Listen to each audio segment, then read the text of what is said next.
आपने ये कहा कि आखिर Kashmir is in danger now, उसके पहले आपने कहा कि लाइन ऑफ कंट्रोल अब वो ख़त्म हो गया है, और 370 की आपने जो बात की, तो 370 हटने के बाद वो पूरा कश्मीर, वहाँ का जो पीक ऑफ हिमालय या जिसको हम सियाचिन कहते हैं, जो मिसाइल के लिए सबसे अच्छा, जो हमारा इंदिरा गांधी जी ने एग्रीमेंट किया था प्रोटेक्शन के लिए, तो उसको टूटने के बाद 20 ईयर्स का एग्रीमेंट, 370 हटने से देश खतरे में आया, ये एक बात, लाइन ऑफ कंट्रोल खत्म हो गया और चाइना गलवान तक आ गया।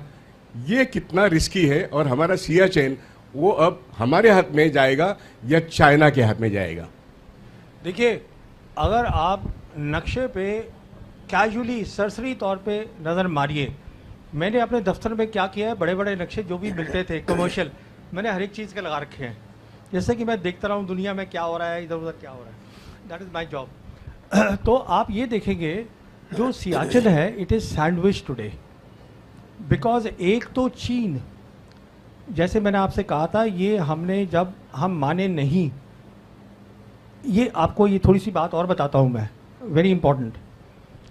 ये जब हमने हमारे अमित शाह जी ने कहा कि Aksai Chin is the part of Ladakh UT, उन्होंने ये बोला, और जब जिम्मेदारी ले ली शी जिनपिंग ने पाकिस्तान की भी, Xi Jinping came for the second informal summit with prime minister Modi in Chennai Mahabalipuram in October 2019। और जो एक खास बात शी जिनपिंग ने रिक्वेस्ट करी प्राइम मिनिस्टर से, जिसको हमारी मीडिया ने बताया ही नहीं, जो कि हिंदू का जो कॉरेस्पॉन्डेंट था चाइना में, उसने लिखा, मैंने वहाँ से देखा, वोंग ही फॉरेन मिनिस्टर था, who was part of that second informal summit. Xi Jinping told prime minister Modi that if you want peace in South Asia, you have to look at the triangular peace, peace between China, Pakistan and India. अच्छा, वो piece कैसे हो सकती है? China के साथ piece का मतलब ये था हिंदुस्तान की कि आप वो अक्षय चिन्ह को वहाँ से हटाइए, और पाकिस्तान का मतलब ये था कि आप कश्मीर में बातचीत शुरू करिए। हमने उसको नज़रअंदाज कर दिया। ओनली आफ्टर दैट अप्रैल 2020 में, because you did not take their request of Akshay Chin, consideration of Akshay Chin seriously at all, you dismissed it. They came in East Ladakh, and today they are sitting at most places close to their November 1959 line. तो आज क्या हुआ है, east Ladakh में वो बैठे हुए हैं, दूसरी तरफ पाकिस्तान बैठा हुआ है, बीच में सियाचिन है, but this is not all. Siachen में हमारी ऑयल पाइपलाइंस हैं, हमारे जो लड़के हैं, they are sitting at passes like सियाला, बिलाफोर्डला, दे आर 15,000 फीट, उस पर बैठे हैं लड़के। तो वो kerosene is the life line, उसकी पूरी विजिबिलिटी चाइनीज को है। तो वो जिस दिन करेंगे कश्मीर की बात, पहले वहीं से शुरू होगी। I want to ask 3 questions.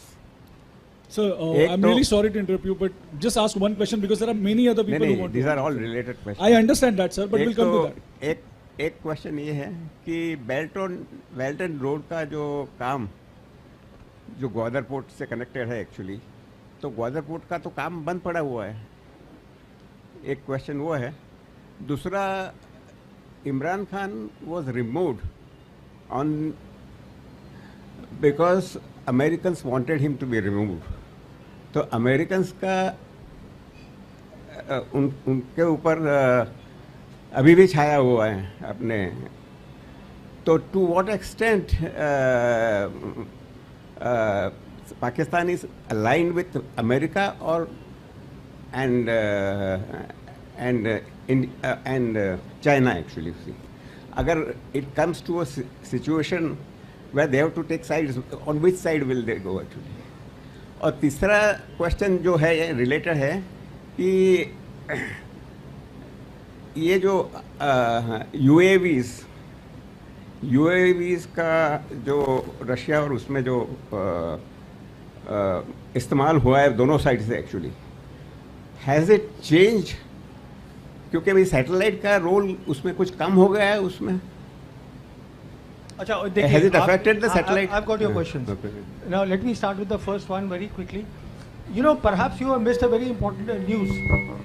वो न्यूज़ ये है कि last year, I think it was November or October, the Chinese Prime Minister Li Kuan and the Pakistan Prime Minister, they inaugurated the Gwadar airport together.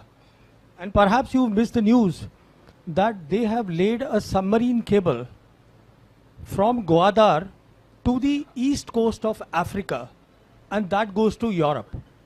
कहने का मतलब ये है, after operation सिंदूर profile बढ़ गई है पाकिस्तान की, चाइना की डोमिनेंस साउथ एशिया में बढ़ गई है.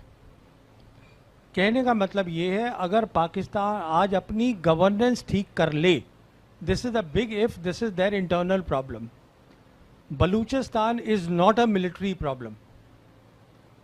If they can get their governance correct, and that is what the Chinese have been telling them for a long time, then their geopolitics, आप देखिए कहाँ जा रही है. आप वहाँ से खड़े होके ग्वादार से, you see the entire West Asia, what they call Middle East, you see the Central Asian republics, और कश्मीर जो है, अगर आप ध्यान से देखिएगा तो वो सेंट्रल एशियन रिपब्लिक्स के साथ लैंडलॉक्ड है. तो इंडिया को तो वो स्ट्रेटेजिकली बिल्कुल अलग कर सकते हैं. That is the answer to your first question. Second question आपका पॉलिटिकल है, मैं पॉलिटिकल सवालों के जवाब नहीं देता. थर्ड क्वेश्चन आपका है यूएवीज के ऊपर. देखिए, यूएवीज का अलग रोल है, सैटेलाइट का अलग रोल है. They are not aligned, you know, they are entirely different. In fact the future of UAV is artificial intelligence in UAVs where. अच्छा, आपको एक और बात बताऊं. पिछले हफ्ते president Putin has announced that we are now building a army, a robotic army as a separate arm. तो मैंने एक किताब लिखी है, the last war, that came out in 2022, where I have shown a scenario that how the humanoid robots will be there in the battlefield. और ये सब मुकम्मल होगा in the next 2-3 years, because the Chinese and the Americans today are leading in humanoid robots, that along with driverless cars, and the third thing जिसको आप सोच नहीं पाएंगे, Chinese have started a new thing called low earth economy. उसका मतलब ये है कि ज़मीन से लेके और 1 किलोमीटर की हाइट तक, now they are using that for economic purposes like robo taxis, and they are saying that by 2030 this will give them $20 billion. तो देखिए ये क्या होता है टेक्नोलॉजी में.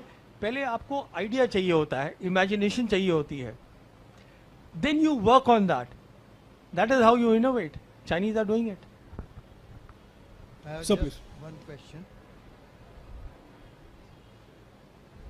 Do you think suspension of Indus water? Sir mic चालू आहे, जवळ घेऊन बोला फक्त. हां, हाँ. तोंड. I have just one question. Here. Do you think suspension of Indus water treaty is a wrong decision? Sorry, do I think what? Suspension of Indus water treaty is a wrong decision, do you think? No, we haven't suspended it. We have put in abeyance. That basically means that the data will not be shared between the two countries, so they will not have the forewarning. Because देखिए, Pakistan is a agriculture economy, कि वो drought होगा, कि floods आ जाएंगे वहाँ पर. If there is no exchange of data, official उनको नहीं बता रहे, हम नहीं बता रहे, plus we are threatening them कि हम अपने रिजर्वॉयर्स बना लेंगे. वो आप कुछ नहीं बनाएंगे, because they take time and investments, और तब तक चाइनीज़ विल कम इन. तो हमने बेसिकली जो किया है, it doesn't go well with our profile of wanting to become a major power. ये छोटे मोटे मुल्क होते हैं ना, इधर उधर कुछ कर दिया types. When you are a major power, you have to think big. That's my thinking. Right. So Firoz, basically, I Firoz, think, if you can sit down because we are going live. Oh, sorry, and you're coming in sorry. front. Thank you. No, I thought, okay. No, I think Lavrov coming to India for the RIC is very, very important. India needs to come back on track on the BRICS issue. G7 is not our home actually. That's one part. The second thing, you mentioned a very important term called mowing the lawn. People here may not be aware, but that's an Israeli term for what they regularly do in Gaza and the West Bank. So this Israeli mentality that is coming into our government, that is also a reason for the loss that we faced in the current Sindoor operation. We think that Pakistan is some kind of a Gaza or something. It's not true. The third element, I think we need to go beyond this term of terrorism as a central problem. It is in for the world because we have ISIS and Al-Qaeda ruling in Syria, and those are the terrorists that America has brought into Syria. And the point being that I think it's high time that we realize that what they do in Kashmir through the Lashkar-e-Taibas and the whatever, we are doing the same thing with the BLA and the Tehrik-e-Taliban over there. So it's a cross-border terrorism on both sides, and it's high time that the peace movement in India spoke on the issue. See, that's all I I'll say. request you Thank you. to ask question. No, that's all I like. Thank you. It doesn't matter. You know, I just want to make one clarification. See, Sergei Lavrov is not coming for RIC alone. In my assessment, he is coming for the coming visit of President Putin. President Putin is supposed to this year, because we have this agreement that there's a summit meeting, alternate, in Moscow and India, in Delhi. So it's President Putin who's supposed to come here, and plus, of course, he's coming here to resolve other issues. In my estimation, the two big issues are that India needs more of S-400s, India needs more of BrahMos technology, and India needs to, and the Russians need to hear from the Indians about the de-dollarization move that is going on in BRICS. Because as I said, the BRICS summit is there on the 6th-7th July. So, isme already the proposal has gone from the Indian side, and the proposal is that we are open to the idea of the digital trade, because हमारा जो UPI है इसको हम बढ़ा सकते हैं. तो अब वो कितना दूसरी कंट्रीज़ को एक्सेप्टेबल होगा नहीं होगा, that we will see. That is our proposal. That is the best that we are able to for the time being, unless we retract. I don't know, because there is still time to do that. So वो मुझे मालूम नहीं है. और जहाँ तक G7 का सवाल है, देखिए हम G7 के मेंबर नहीं हैं, एंड अगेन यहाँ भाई एक हाइप बनाई जा रही है. ये एक G7 के बाद एक ऑब्जर्वर ग्रुप को बुलाया है जिसमें India is not alone. 2 other BRICS members are there. South Africa and Brazil also are invited. So, and in any case, as far as I am concerned, it is no feather in our cap. I'll tell you why. Because today G7 and the EU, they are torn. They are rudderless. उनको पता ही नहीं है वो क्या रहा है. तो why are we going there? BN Kumar. Hi, sir. With all the discussion that happened so far, I get the impression that it is not Operation Sindoor, but Operation Blunder rather. Was it too early for us to have agreed for the ceasefire?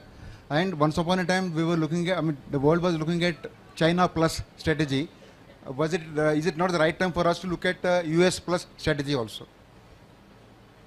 देखिए, as far as Operation Sindoor was concerned, neither side wanted to escalate, because both sided. हमारा जो था objective was only to show our people. This was, in my assessment, the objective of the government, कि हम अंदर घुस के मार सकते हैं. And their objective was basically to learn the lessons. Not only have they learned the lessons, the Chinese also have learned the lesson, and I'm absolutely certain that their top military officers would be confabulating and doing a lot of briefing and debriefing and making the next strategy. तो दोनों का, neither side wanted escalation, but दोनों side को idea हो गया है कि अगली लड़ाई जो होनी है, अगर हम अपनी पॉलिसीज नहीं बदलते, वो तय है, तो वो कैसे लड़ी जाएगी वो समझ में आ गया है. अब जहाँ तक आपने प्लंडर की और दूसरी बातें करी वो पॉलिटिकल इश्यूज है, मैं उनमें नहीं जा रहा हूँ.